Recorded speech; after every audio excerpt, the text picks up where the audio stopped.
This is not Indian National Congress INC, it is Islamabad National Congress. करो सेना का अपमान, पाकिस्तान को बताओ भाईजान, दिस हैज बिकम कांग्रेस की पहचान. Congress first family retainer Manishankar Iyer is now saying Operation Sindoor should be stopped and we should have uninterruptible dialogue with Pakistan. This is the same Congress which used to give clean chit to Pakistan after 26/11. After series of terror attacks, they took no action on Pakistan. They gave most favored nation status to Pakistan. And despite Air Force saying that we should take action on Pakistan, they did not. And now when surgical strike, Balakot airstrike or Operation Sindoor is done, they say it is खून की दलाली, they say it's chutput. In fact, Rahul Gandhi says सेना की पिटाई हो गई.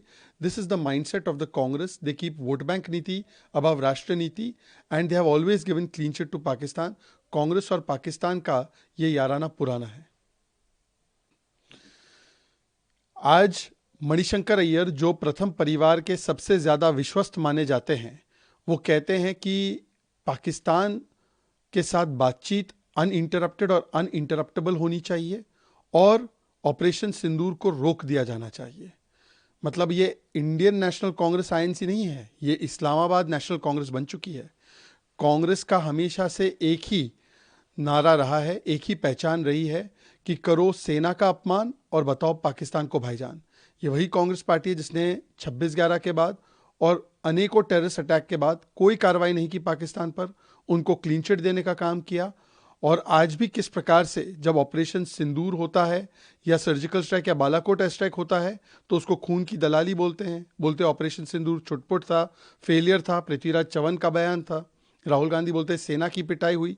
तो कांग्रेस हमेशा वोट बैंक नीति को राष्ट्र नीति के ऊपर रखती है और इसीलिए पाकिस्तान और कांग्रेस का यह याराना रिश्ता बहुत पुराना है. प्रधानमंत्री यात्रा में शामिल होंगे और सोमनाथ महादेव के दर्शन और पूजन करेंगे. देखिए, सोमनाथ स्वाभिमान पर्व आज जब पूरा देश एक प्रकार से उसे मना रहा है, ये 1000 वर्षों की यात्रा रही है. किस प्रकार से 1000 वर्ष पहले सोमनाथ मंदिर पर आक्रमण किया गया था आक्रांताओं द्वारा, परंतु ये दुख की बात है कि जब पूरा देश सोमनाथ स्वाभिमान पर्व मना रहा है, सोमनाथ जी की महानता को स्मरण कर रहा है, नमन कर रहा है, तो कांग्रेस पार्टी इसका बहिष्कार कर रही है. और कांग्रेस पार्टी का तो पिछले 70-75 वर्ष से यही रुक रहा है सोमनाथ को लेकर. भाई, नेहरू जी ने सबसे पहले जब सोमनाथ के पुनर्निर्माण की बात आई तो उसको रोकने का प्रयास किया. अपने कैबिनेट के कॉलीग्स को लिखा कि यह हिंदू रिवाइवलिज्म है. सरदार पटेल हो, राजेंद्र प्रसाद जी हो, इन दोनों को पूरे रोकने की कोशिश की गई. यहां तक कि सोमनाथ ट्रस्ट जब पानी लाना चाह रहा था नदियों से, तो उस प्रयास को भी रोकने का काम नेहरू जी ने किया. और उनको चिंता यह थी कि पाकिस्तान में उनकी क्या छवि बन रही है. तो उन्होंने पाकिस्तान के प्रधानमंत्री को लिखा, डियर नवाबजादे, ये बात सच नहीं है कि अफगानिस्तान से कोई द्वार आ रहा है. मतलब कि तुष्टीकरण की राजनीति की शुरुआत वहीं से हुई. और जो सोमनाथ में उन्होंने रुख अपनाया, वही रुख अयोध्या जी के लिए भी अपनाया. अयोध्या जी में भी राम मंदिर ना बने, इसके लिए पूरा प्रयास कांग्रेस ने किया. लटकाना, अटकाना, भटकाना, राम जी को काल्पनिक बोलना. और आज भी हम देखते हैं कि किस प्रकार से हिंदू विरोध में कभी हिंदू टेरर, सैफरन टेरर, सनातन समाप्त या दीपक जलाने का अधिकार हिंदुओं को मिल जाए तमिलनाडु में, तो कांग्रेस उसके खिलाफ फतवा जारी करती है. ये कांग्रेस की आज वोट बैंक नीति बन चुकी है. सोमनाथ से लेकर अयोध्या तक कुछ नहीं बदला है.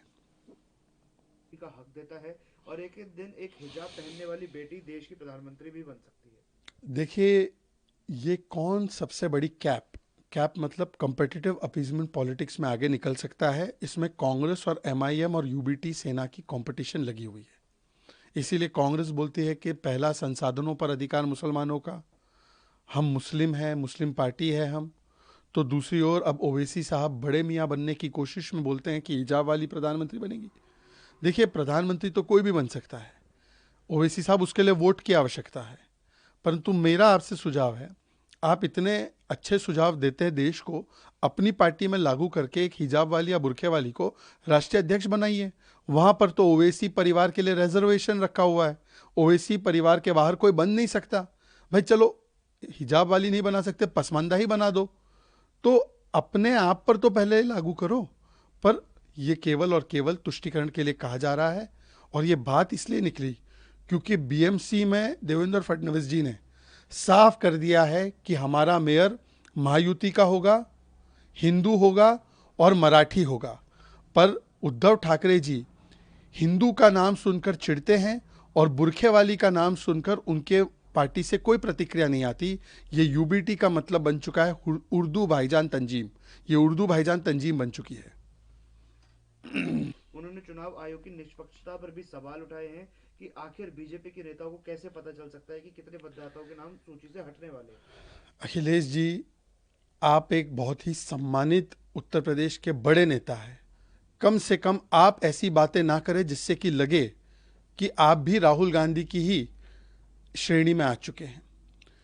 पहले 13 दिसंबर को किसने कहा कि 3 करोड़ वोट कटने वाले हैं? तब तो कोई ड्राफ्ट नहीं आया था। अखिलेश यादव जी आपने कहा था।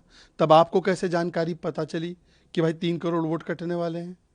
और ये वही अखिलेश यादव जी है जो 2 दिन पहले कहते हैं कि भाजपा के वोट कट गए एसआईआर में, आज कहते हैं पीडीए के वोट कट गए। ये वही अखिलेश यादव है जो 2 दिन पहले बोलते हैं कि हमारे प्रहरियों ने सारे हमारे वोट जुड़वा दिए, अब बोलते हैं कि नहीं नहीं बीजेपी वाले अपना वोट जुड़वा रहे हैं। ना एसआईआर वोट कटवाने के लिए है किसी का, ना एसआईआर वोट जुड़वाने के लिए है किसी का। ये एक संवैधानिक इलेक्शन कमीशन की प्रक्रिया है। रफ ड्राफ्ट आ चुका है, पहला ड्राफ्ट आ चुका है। अगर आपको लगता है किसी के नाम गलती से छूट गए हैं, भाई आपके बीएलए जो है, जो पूरे प्रदेश में होंगे, उनसे 1 महीने के कालखंड में आप करवा दीजिए, जुड़वा दीजिए नाम। यही नारा, यही आरोप आपने बिहार के चुनाव में लगाए। क्या निकला बिहार के एसआईआर में?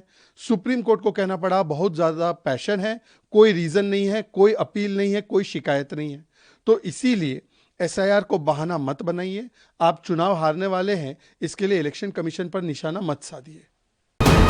वीके न्यूज, राष्ट्र के नाम।